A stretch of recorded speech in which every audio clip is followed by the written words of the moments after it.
Hey everyone, we are back with another Founders Friday. My name is Molly Weller and I am the Senior Marketing Manager at Teatulia, joined by my partner in crime, Elsa Mainers, our Associate Marketing Manager. Today we're sitting down with another one of our founders, Kazi Inam Ahmed, or better known to us as Inam. Welcome, Inam. We really appreciate you taking this evening to chat with us. Thank you. Looking forward to the chat today. Well, Nam, we'd love to start things off with just having you tell us a little bit about yourself and a little introduction. Okay, so I'm one of the Kazis of the Kazi and Kazi tea. In my family, everyone's first name is Kazi, which always complicates things. So I go by Inam. And so the garden in Bangladesh, from where Teatulia comes from, as we say, the tea is born in Bangladesh. The garden is called Kazi and Kazi. And the garden started around 2000, and that's when I was in college. I was actually in America in Wesleyan in Connecticut, and I was studying there. And I got a bit involved with tea at that point, and then I moved back in 2004, and I worked in the garden for the first few years quite closely. And then after that, there were other projects and other works in business that I did. And yeah, it's been a fantastic journey for the last, I would say, 16 plus years for me with the business. It's a family business, living in Bangladesh and visiting our tea garden up north in Bangladesh, which is really in the foothills of the Himalayas, and having this wonderful brand of Teatulia that we've created in America, based out of Denver. That's awesome. You said you were in college when your father started this. How did he kind of decide that tea was the right thing at the time, and that was the avenue he wanted to go down? Well, actually, the region in Bangladesh where the tea is from, that region itself is called Teatulia, and which is why the brand, we added an A after the TE and it became Teatulia. And it's a very good region for tea. And like I said, at the foothills of the Himalayas, like kind of the Darjeeling is just like 30, 40 miles north of our garden. And basically, that region is called the Tours Valley in India, and it makes you grow a really good tea, beautiful tea. Unfortunately, because of just the border and everything with Bangladesh, for some reason on the Bangladesh side, tea was never really grown, and it was kind of really fallow land that was not cultivated, that was not being used, and a lot of it was actually just very poorly kept, you can say. And my father actually had other business over there and used to go there for years from the 80s. He used to be in the military before that. And because of other business that he had, which was more engineering related, he bought some land and he was looking at that. And then the opportunity came where he saw that there's tea on the other side of the border, literally. So if you go to our garden now and you stand, literally you can have 1 foot on the side of India and 1 foot on the other side in Bangladesh. And the tea gardens in India and Bangladesh are just like literally separated by only 20 or 30 feet. So you have teas on both sides. I mean, it's the same land. So it's good tea. And he thought that, hey, why don't we just grow, if such good tea grows here, we should also do it. But because it was a new garden, most gardens in Bangladesh or even in that region in India are usually old garden from our colonial past, from the British time. And usually they have its own history in terms of how the people who work, how they are part of the garden itself, and there's always been a lot of questions about how the people work, how they're treated, what their life and everything is. But this was going to be a completely new area where we don't have people that will be available like that. So we wanted to build a community that will benefit over there, and at the same time, also make good quality tea. And the best way to do it, we felt was, and my father also felt, was to actually respect the nature and the environment and do as least as possible that we can do in terms of intervention, and work with the community. So we have a lot of interesting programs that we have with the cow lending program, education and other stuff that we did. And that's how the tea started, kind of. And it's been a fun journey how it just evolved from there. Yeah, I was reading about the dairy cooperative as how it originally started before it was a tea cooperative. That's correct? Yeah, so basically, when we were doing the tea, there's two ways. I mean, you can do organic, and the important thing is you need to get certified to be an organic tea garden or doing anything organic, and just to make sure that you're just not using the kind of fertilizers or pesticides or something that's harmful either for the produce itself or for the environment or the ground in that sense. But I think for us, it became more of a holistic approach that we wanted to make sure that it was really sustainable. And in that sense, like, I mean, we realized that for the garden and for the nourishment for the soil, we needed cow dung. And so usually with most co-ops, which is very different over here, I mean, Bangladesh is also known for the micro-lending program with the Grameen Bank and Professor Yunus and all of that. So there's always this idea of how you can build with the community and how you work with them. So we actually went with a different model of not actually, it's not a microfinance model, but the model was that, you know what, we will just use our community nearby, and not necessarily all of them even work with the tea garden, and that's not needed at all. And rather that way, the community benefits, where we will give them the cows and they actually give back to us by actually sharing the cow dung. So actually the cow dung was the main product for which we kind of did this dairy cooperative. At the same time, they were also giving us a portion of the milk. And that actually has been, and you know, like I said, like it's a journey, and it's not that we had a full plan exactly how it's going to go, and things have always evolved. So even 16 years down the line, like if you ask, like, so what was your day today? And you know, this morning I was actually having a meeting with the people of the co-op, and we're talking about what do we do, because all the villagers and all are also getting much better at how they manage the cows. So we're having more milk. So even the portion of the milk that they give is going up, and there's only so much that the community over there can consume. So now we're trying to actually set up like this little, and we've already set up like this little mozzarella factory setup. So we're actually making some mozzarella, which now comes to Dhaka. So we're making like these mozzarella cheese that people can have for the pizzas or pastas, whatever, because there's a lot of people have the demand. And we're also doing some like Indian style, like South Asian style, like cooking cheese, like the paneer as it's called, and which has been really flying off the shelves. So the retailers have been really asking for it. So we just started that like a few months ago, and we're talking about that. And now we're trying to figure out how do we make better quality cheese.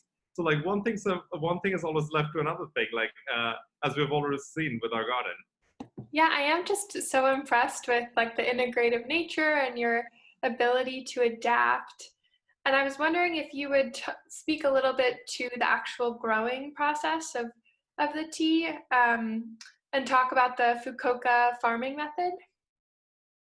I think part of that was something that we would always have this discussion with my father, and also like a few people we had who are friends who were helping us out, and kind of this like understanding of how the environment and the land works. And I think one of the things my father would always kind of say that, hey, you know what, if we are having a certain part of the tea that we're getting, if there are pests or others who are going to have other animals, if you would think of it in that sense, it's going to have 10 or 15%, it's fine. Because I think a lot of tea production becomes so much about what is the total yield that you're getting from your acreage or garden.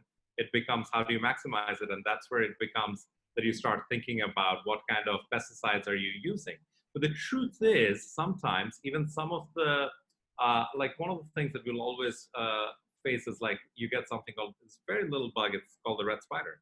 And even if you get the red spider at times, actually what it does is it actually improves the quality of the leaves. So you can actually produce much better quality tea even if it comes in. So it doesn't really harm you in a bad way. Of course, if you get a real infection, that spread of it, that'll not be good.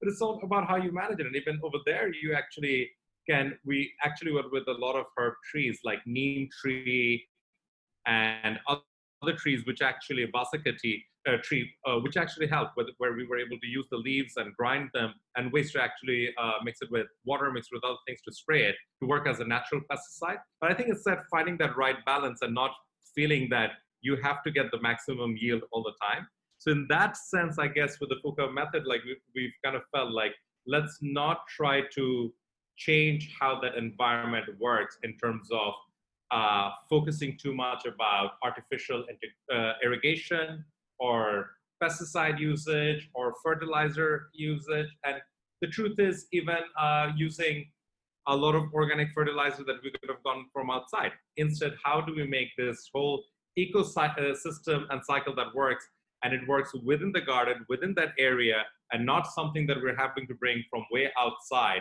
So really living off the land right there and having this, I mean, we just don't do tea over there. I mean, we have the dairy. We also have a lot of vegetable farms over there. So all the people that work in the garden that are nearby, they can have good quality organic vegetables that's just grown right there. So I think that was kind of always the thinking, that it just becomes this holistic, nourishing environment from which it's truly sustainable. I love our impact and how we kind of benefit the community. I was wondering if you would actually elaborate a little bit about the adult education that a lot of the pluckers in the garden get and how. Right. I think even that education thing, it's something like our father would say, and we've always felt it's so important, because in a country like Bangladesh, which is very poor, where you really you are seeing much improvement in terms of education in general through the country. But unfortunately, you do have people who might have been born at a time where they did not get that education, and now they're working in our garden. So there's two things that we have done. We would do adult education that we've always focused on for people who work in the garden. So even in their paid time of work, we would take them out for 1 hour at the end of the day and have a teacher or someone teaching them the basics, so they can at least sign their name. They can at least read like some basic words. And we feel like that itself gives them a level of empowerment that doesn't exist otherwise. And now with cell phone penetration and everything, where technology is coming to you, even those little bit of knowledge of being able to read can go such a long way for their understanding and their empowerment. At the same time, in a very remote area like that, you always have problems. We talked about adults, but you also have problem with children, where you have high dropout cases. So the primary education scene in Bangladesh has vastly improved over the last 20 years. But still, you will have kids who would drop out at a very early age, maybe at 3 or 4 or 5 or 6. So we actually found a way with our Kazi Foundation, the KSF model, which does the dairy co-op and everything, to even support the community to actually run several small, very small, kind of like daycare centers, but it's mainly for kids who drop out. So it's kids who are maybe haven't joined school yet, or joined school and dropped out. And actually, if you put them through that system, suddenly you see the improvements on them, and then the parents feel encouraged, and they can again continue their education at a regular school. So both these programs of adult education and also for the children who drop out has been two really wonderful programs that we've run, and that really has felt like a good contribution to the community. Do you have any personal like favorite stories of women or the children that have gone through these programs that have maybe come out on the other side in some facet, or that you would like to share with us? Oh, absolutely. I mean, there was this woman who was part of our dairy co-op model, and there was once a funny story because they really were struggling as a family, and even her relationship with her family, with her husband and everything was very difficult. And she took just one cow from us, and the long story short, in the course of 4 or 5 years, her whole family changed, because over the course of years, she actually ended up taking more than 4 cows. And then actually, with all the cows and everything, she really had like this little small, almost like dairy farm. And the whole family was doing so well. The children were doing so well. And it was so good. And I remember our program coordinator had taken us to her home, and they were talking so positively about it and the impact it had. And at one point, jokingly to the point, the woman said that, frankly, I don't need my husband anymore now that I have all these cows. So of course, I mean, that's a joke, but it says the importance of how that empowered the relationship for that woman, and her husband started respecting her so much. And the husband was actually working for her then, helping her do this work and actually run this like little, I shouldn't even call it a farm, but like this little dairy that they had set up. So it's a really impressive, powerful story. And I would almost say they graduated out of it, because they didn't even need us after that anymore. And they were just buying their own cows because they actually had that much money and they could afford it and everything. So, I mean, and there are many, many, many stories like that. And the stories of people who have worked in their garden and how their children have gone through our system and they're studying in school and getting educated, and we know that means these children are not going to be kids who are going to be working in the gardens most likely in the future, of course, and they will be most likely moving to cities and everything. But that's part of what our journey is supposed to be with this garden, which is not like any other tea garden in Bangladesh, where it was set in, like I said, in the colonial past. And we've always heard about gardens like that in South Asia, where you have kind of like this working structure where the garden workers are working there, and they almost as if like belong to the garden. So like that itself is a different concern how they manage. That's why our garden is the only fair trade organization in Bangladesh, and we feel very proud and good that the people working there are getting empowered, they're doing better, their families are doing better. Yeah, that's really amazing, the whole cycle, only of the land and the garden that you've created, but also of the community being able to educate and empower the individuals. I know you touched on the mozzarella and having to adapt with a milk surplus at the garden and with the foundation. Are there any other new initiatives that you have started lately, or maybe since the onset of COVID-19 that you'd like to share? Well, I think one thing that we've always been looking at is doing different herbs. Like, so anything that we are launching, whether it's in our Bangladesh market or even in the US with Teatulia. So whether it is whenever we're doing anything with tea, whether it's the jasmine, whether it's the turmeric, whether it's the ginger. So we're always trying to grow more of those herbs. So I think that's something that we've really been working on even in the past few months. So there's just a lot of these local flowers and other stuff that we're now starting to build out in our nurseries this year. And we're thinking of trying to see what kind of flavors or what kind of taste we can get out of that if we mix it with our tea. And that's something that'll take, it always takes like a year or more than that. Like we grow it, we try it, it's a trial and error, but it's a lot of fun. We're also trying to figure out, other than the mozzarella and always doing like new herbs and everything, like I mentioned earlier with our even irrigation, and that's something that we don't want to go into doing irrigation in a manner that is not sustainable. So we tried something last year that worked very interestingly, where in the middle of the garden, we kind of used some little pond areas where we did rain and catchment water that stays from the rainy season, how we can use that for the dry season, because we actually have a very big dry season from October to March. So unlike many other regions in the world, like in Africa, like in Kenya or Rwanda or other places where tea grows, where you actually have more of a longer rainy season or more of a year that you can actually pluck the tea, we actually don't have that.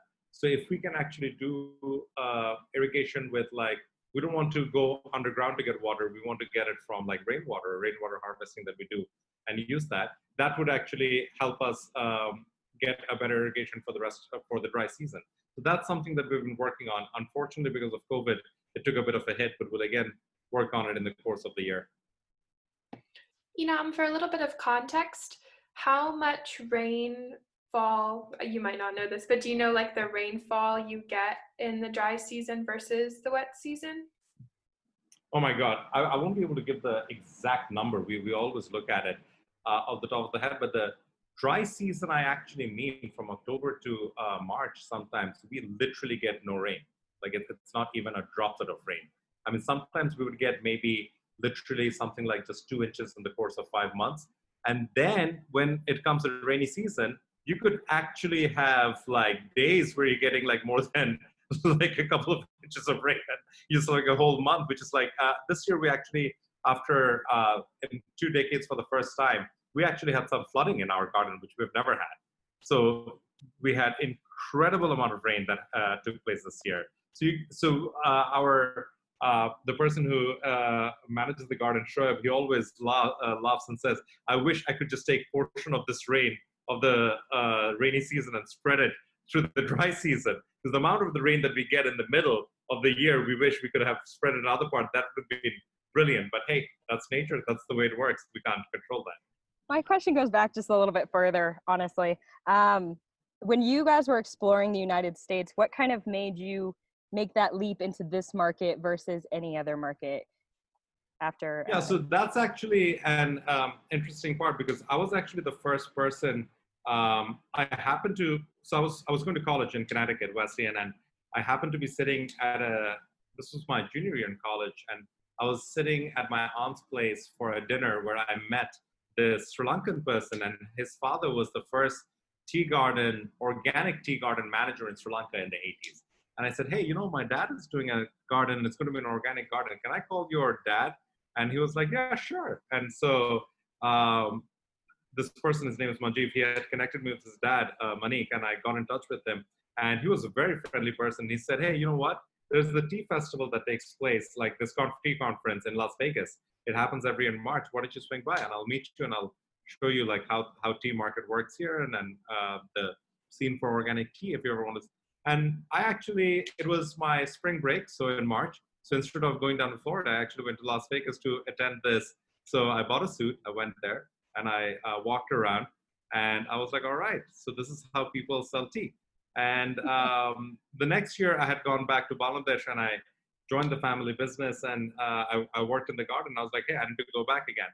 So I visited again. And then the third year, I visited my brother, Anis, who's one of the co-founders of Teatulia with Linda.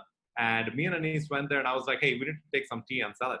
So we took some tea bags and we went and set it up on a table, and then we walked around. By the time we came back, all the tea was gone. So all the samples that we were taken for the first day was gone within the first 20 minutes. So we didn't know that one of us should have stood in the little booth that we had taken. And it was a pretty, I must say, it was possibly the most simple setup that we had, because it was carried all the way from Bangladesh in a suitcase, and everything got pretty crumpled in terms of the backdrop and everything that we had prepared. But so many people were so curious that, wow, because I think we're the only ones who were like sitting there or standing there and just talking a story about a garden. And most people don't do that. And so they were very curious about there's all this tea that's coming. And so mostly it was all tea shops and all these, a lot of women who had maybe started there, like a little tea shop somewhere, and they would be like, I love this story. This is a wonderful story. I would love your tea. Can you give me like 5 pounds of tea, or like the equivalent of 3 kgs? And I was like, no, I want to fill up a container, which is going to be like 8,000 kgs of tea. So there was no way that matching was taking place. And I realized immediately talking to people over there that it's a very competitive market, the way the tea market works, and the price just for this good quality tea, some of the buyers were willing to give. They were very aware of what price in Bangladesh would be for an organic tea. So they would just offer a price which was literally 1 pence above, like 1 cent above that. And I was like, you know what? Maybe we should try to come here and sell the tea to all those lovely ladies who came and said they wanted that 2 kgs of tea from us. So I think that's where the conversation kind of started between Anis and Linda, who were old friends. And Linda had actually been to Bangladesh before that. And she wanted to start out doing something new because she had left her family business, and we wanted to start something new there. And I think that's where the conversation started between them. And yeah, I think that's how we got there. And then, of course, we realized in the course of the journey, and you guys are part of the story, that selling that tea is not necessarily always that easy. And but we have a beautiful story which comes all the way from the garden to the cup. We know the full story of the garden. We can really talk about it, and I think we make really good tea. So I think there's a lot of people who like drinking that tea. Absolutely. Cheers to that. Absolutely.